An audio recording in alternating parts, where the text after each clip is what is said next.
Hello student, हमारा आज का टॉपिक है थ्योरीज ऑफ बिजनेस साइकिल। इसमें हमें दो चीज़ पढ़ेंगे, एक है हमारा मॉनेटरी थ्योरीज और सेकंड है हमारा नॉन मॉनेटरी थ्योरीज।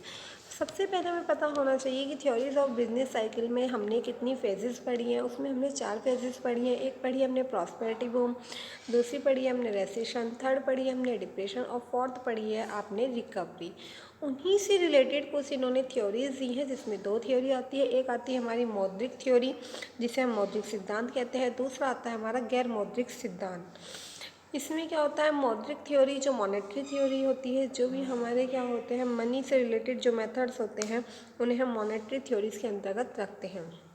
जिसमें क्या होता है कि जो हमारा ट्रांजैक्शंस हो रहे हैं, जो हमारा बिजनेस साइकिल है, वो उसका जो सारा का सारा रिलेशंस होता है वो किससे होता है, मनी से होता है। इसीलिए उसको हम क्या कहते हैं, मॉनेटरी थ्योरीज कहते हैं। नॉन मॉनेटरी थ्योरी की अगर हम बात करें, व्यापार चक्रों के सिद्धांत को अलग अलग तरीके से अलग अलग राइटर्स ने डिफाइन किया है। नॉन मॉनेटरी थ्योरीज वो होती है गैर मौद्रिक सिद्धांत के नाम से हम जानते हैं जिसमें क्या होता है कि जो हमारा मनी होती है उसका क्या होता है, कम यूजेस होता है। अगर हम बात करें अपने इकोनॉमिक्स की, तो हमारे इकोनॉमिक्स में जो वास्तविक जगत है उसमें क्या करा है, मौद्रिक थ्योरी के ऊपर ज़्यादा डिस्कशन किया है कि मौद्रिक थ्योरी ज़्यादा इम्पोर्टेंट है एज कंपेरिजन गैर मौद्रिक theory. Monetary theories of business cycles में कुछ हमारे राइटर्स हैं, उन्होंने अपने जो व्यू दिए हैं, अलग अलग राइटर्स ने अलग अलग टाइप से अपने व्यू दिए हैं, प्रेजेंट किए हैं। उसमें जो फर्स्ट है हमारा वो है हार्ट्रेज प्योर मॉनेटरी थ्योरीज। हार्ट्रे ने जो सिद्धांत दिया है, हार्ट्रे का शुद्ध मौद्रिक सिद्धांत भी जिसे हम कहते हैं। सेकंड है हमारा ओवर इन्वेस्टमेंट थ्योरीज ऑफ हेयक, कि हेयक का अधिविनियोग का सिद्धांत भी इसे कहते हैं। हेयक एक राइटर है, हार्ट्रे। इसमें से कई बार क्या होता है, पेपर में क्वेश्चन ऐसे भी आ सकता है कि हार्ट्रे की प्योर मॉनेटरी थ्योरीज एक्सप्लेन करें, या किसी भी एक एनी राइटर्स की आ सकती है। सेकंड है हमारा ओवर इन्वेस्टमेंट, जिसे हम कहते हैं हेयक का अधिविनियोग सिद्धांत के नाम से भी हम जिसे जानते हैं। थर्ड है हमारा किन्स थ्योरी ऑफ बिजनेस, जिसे हम किन्स का व्यापार सिद्धांत भी कहते हैं कि किन्स ने क्या करा है, व्यापार सिद्धांत में क्या क्या बातें बताई है। फिर है हमारा modern theory of business cycle, जो है हिक्सन के व्यू पॉइंट है। हिक्सन एक राइटर है, इसे हम क्या कहते हैं, व्यापार चक्र का आधुनिक सिद्धांत भी कहते हैं इसको। इसलिए बोला है कि modern theory of business cycle. अगर कई बार आ सकता है हिक्सन व्यू पॉइंट दीजिए, कई बार आ सकती है कि modern theory of business cycle दीजिए, तो दोनों में से कोई भी एक क्वेश्चन आए। हिक्सन से तो आप नाम से ही समझ जाएंगे कि हमें हिक्सन के बारे में बताना है, पर जब बात करें कि modern theory of business cycle, तो हमेशा याद रखना कि modern theory of business cycle जो है वो किसकी है, हिक्सन ने दी है। हिक्सन ही उसके बारे में एक्सप्लेन करेंगे। आपको हिक्सन की पूरी थ्योरी लिखनी है कि हिक्सन ने क्या बताया है, क्या नहीं बताया, हिक्सन ने उसके क्या क्या मेरिट्स बताए हैं, क्या क्या उसके डिमेरिट्स बताए, क्योंकि हर जो थ्योरी होती है उसकी कुछ मेरिट्स होते हैं और क्यों ये डिमेरिट्स भी होते हैं। क्योंकि हम लोग भी हैं, जैसे कि हम अपनी ही बात करें तो हर व्यक्ति के अंदर क्या होते हैं, कुछ मेरिट्स होते हैं और कुछ डिमेरिट्स होते हैं। ऐसे ही क्या होता है, किसी आप प्रिंसिपल की बात करें, किसी सिद्धांत की बात करें, तो उसमें क्या होता है, कुछ मेरिट्स होते हैं और कुछ क्या होते हैं, उसमें डिमेरिट्स होते हैं। आज हम जो बात करते हैं वो बात करते हैं हार्ट्रे प्योर मॉनेटरी थ्योरी की, कि हार्ट्रे क्या बताता है।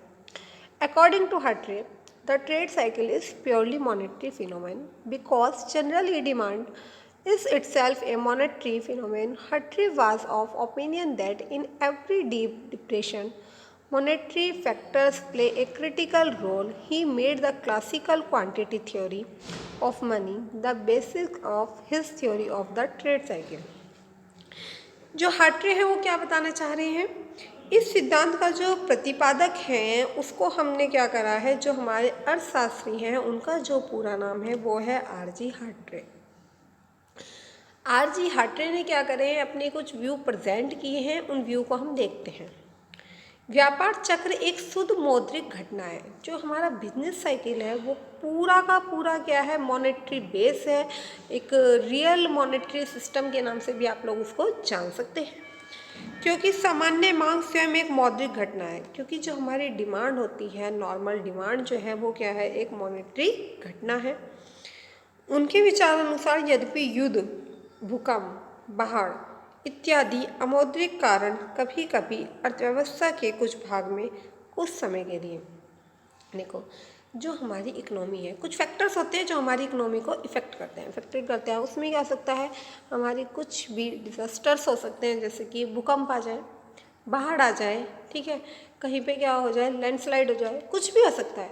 तो वो डायरेक्ट हमारी क्या करेंगे, इकोनॉमी के ऊपर अपना इफेक्ट डालते हैं। पर जो वो इफेक्ट डालते हैं हमारा अपनी इकोनॉमी के ऊपर, वो क्या करते हैं, कुछ टाइम के लिए डालते हैं, ऐसा नहीं है कि वो परमानेंट। फिर उसको हम क्या करेंगे, इम्प्रूव करने की। जैसे कि आप कोरोना में ही देख रहे हैं कि पहले और अब में भी कितना फ़र्क दिखा है। एक टाइम पे लॉकडाउन था, फिर अनलॉक हुआ, अब क्या हो रहा है, कुछ भी नहीं। अब कुछ लग रहा है आपको कि ऐसा कुछ है कि कोरोना नामक बीमारी है, तो वो क्या है, एक इमेजिन के तौर पे है कि हाँ हमें बस इतना है कि हमें सेफ रहना है, कैसे रहना है। तो उसका जो इफ़ेक्ट हुआ, एक टाइम पे इतना इफ़ेक्ट हुआ उसका कि जो लेबर माइग्रेशन हुआ, उसके कारण से जो मज़दूर थे उनका पलायन स्टार्ट हो गया, ठीक है। बहुत से जो एम्प्लॉय थे उन्हें जॉबलेस हो गए, ठीक है। बहुत से को क्या करा, उनकी सैलरी बहुत अब थी, उससे 2 गुना 3 गुना लेस हो गई। ये सारी चीज़ें हमें क्या मिल रही है, उसके कारण मिली है। क्यों? क्योंकि इकोनॉमी के ऊपर इफेक्ट पड़ा है।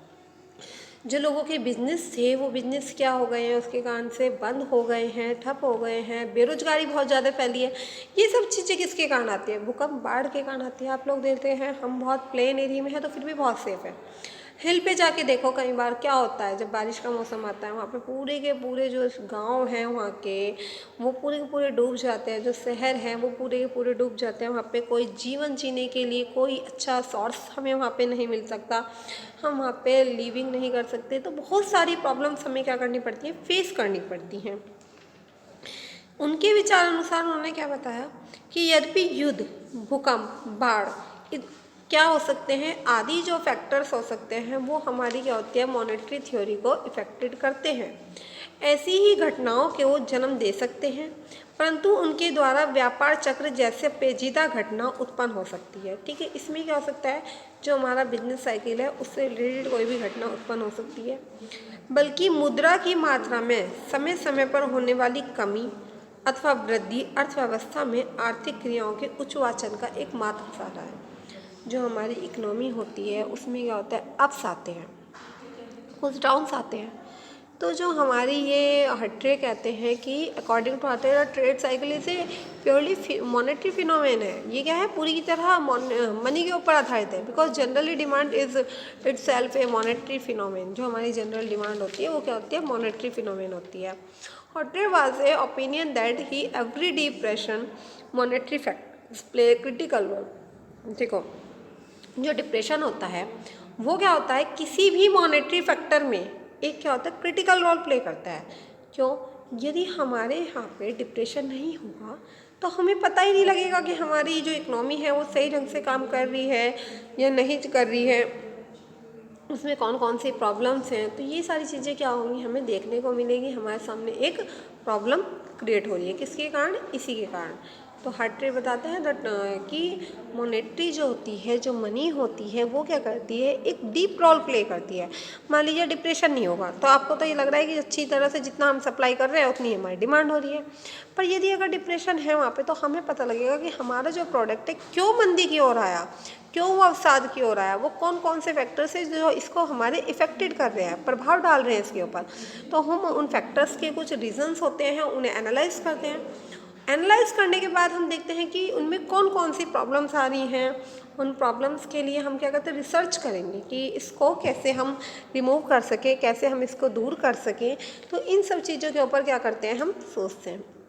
हट्टे का जो प्योर मॉनेटरी थ्योरी है, शुद्ध वास्तविक सिद्धांत है, ये क्या है, बहुत ज़्यादा फेमस सिद्धांत के नाम से भी जाना जाता है। ये कहते हैं कि ऐसी कोई अर्थव्यवस्था हो ही नहीं सकती, वो कहीं की भी हो, कि वो कभी अप ना हो कभी डाउन ना हो। यदि कोई भी अर्थव्यवस्था है वो अप डाउन नहीं होगी तो वो इकोनॉमी सही ढंग से नहीं चल सकती, ठीक है। क्यों? क्योंकि हम डिसीजन कैसे लेंगे, अगर हमारे सामने कोई प्रॉब्लम ही नहीं आएगी तो हमें पता कैसे लगेगा कि स्ट्रगल चीज़ होती क्या है, ठीक है।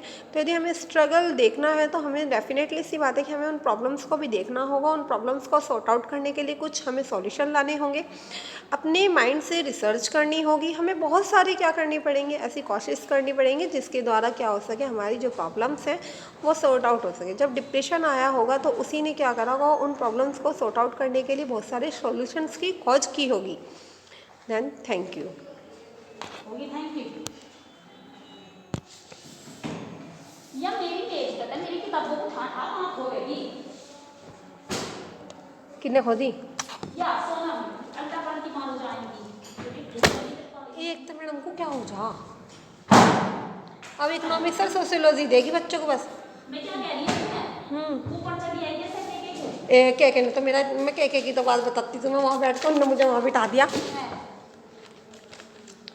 यूँ कह रहा के कि आपकी और मेरी बॉन्डिंग ऐसी है, आपका काम नहीं करूँगा तो मैं किसका करूँगा, प्रिंसिपल के कागज में मैं फेंक कर आ सकूँगा, ऐसी ऐसी फेंक क्या होगा मैडम जिसकी एक बार करेगा और जा रही मैं उसके पास, मैंने कहा किसी को बताइए ना, कह रहा अंडरस्टूड मैडम,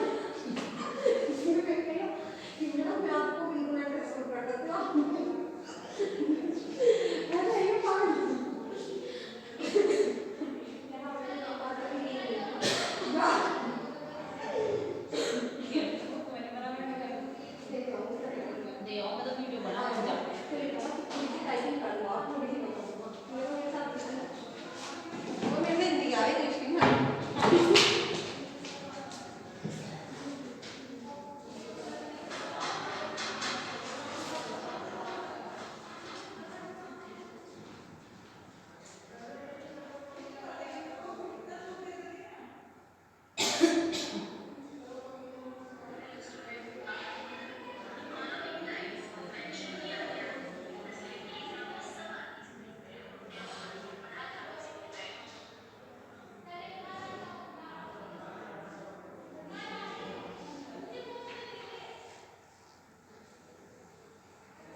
मतलब ना कॉमर्स वाली ने दिया था मुझे अपना, तो उन्होंने ऐसे ही रखा हो जहाँ तक है, तो मैंने उसमें से कुछ लिए थे, फिर भाई अपना तो इंक्लूड करना, फिर मैंने अपना घुसाया, तो उसमें वो ट्रांसलेटर जब भी नहीं यूज करा, तो मुंह बोल बोल के हिंदी में चीज बना दी।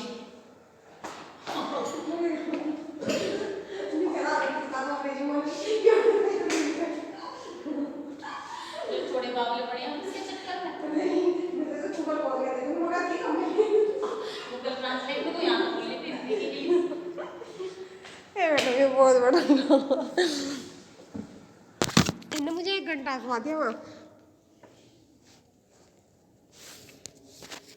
हेलो स्टूडेंट्स, आज हम क्लासिफिकेशन ऑफ ह्यूमन राइट्स के बारे में पढ़ेंगे। इससे पहले क्लास में हमने क्लासिफिकेशन ऑफ ह्यूमन राइट्स, मानवाधिकार जो वर्गीकरण के बारे में पढ़ा था।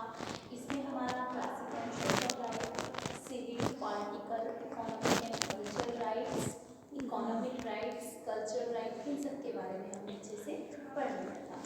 आज हम डिस्कस करेंगे फंडामेंटल एंड बेसिक राइट्स के बारे में।